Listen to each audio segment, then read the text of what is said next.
السلام عليكم. محمد الرسالي معاكم. أبشر طرحت خدمة الإبلاغ عن جرائم الاحتيال بطاقات تصرفات مدى. طبعا متعارف عليها مدى اللي تحاسب فيها في البقالة، الأكثر شيوعا تحاسب فيها في البقالات وفي المحلات والمشتريات، قليل يستخدم فيزا، لكن مدى هي بطاقة الصراف اللي عليها شعار مدى.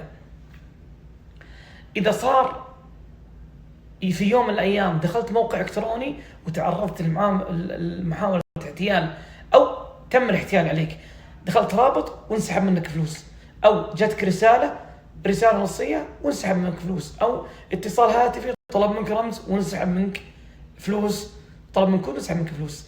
الآن تقدر تدخل عن طريق أبشر فورا في نفس الوقت تبلغ وتحول البلاغ إلى أحد الأقسام ويتابعون معك الجرائم المعلوماتية.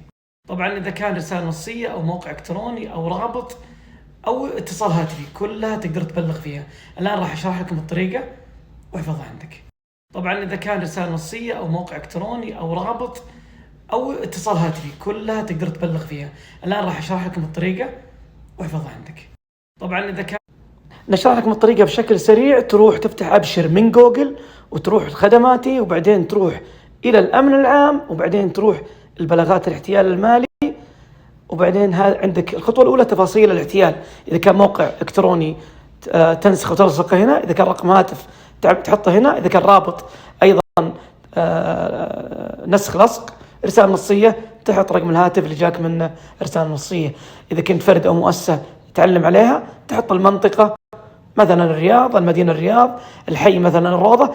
تختار أقرب مركز شرطة عندك، مركز الروضة إذا كنت في الروضة، النسيم إذا كنت في النظيم، عفوا النظيم إذا كنت في النظيم، أي حي تحط مركز الشرطة أقرب لك، تحط وصف البلاغ وتروح للمرحلة الثانية اللي هي تفاصيل المبالغ المالية.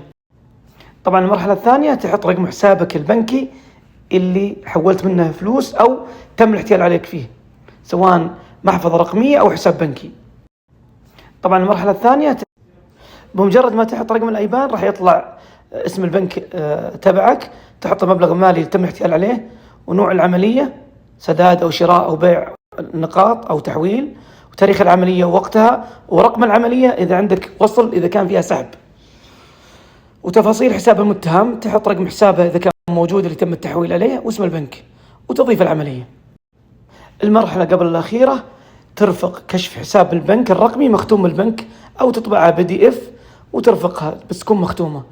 وإذا عندك محادثات واتساب أي شيء يثبت عملية احتيال أيضا ترفق في الملفين الأول والثاني اللي قبل الأخير. المرحلة الرابعة اللي هي المراجعة البلاغ بشكل كلي والتعهد، وبكذا تكون قدمت بلاغ، وبإذن الله راح يتم متابعة بلاغك. والسلام عليكم ورحمة الله وبركاته.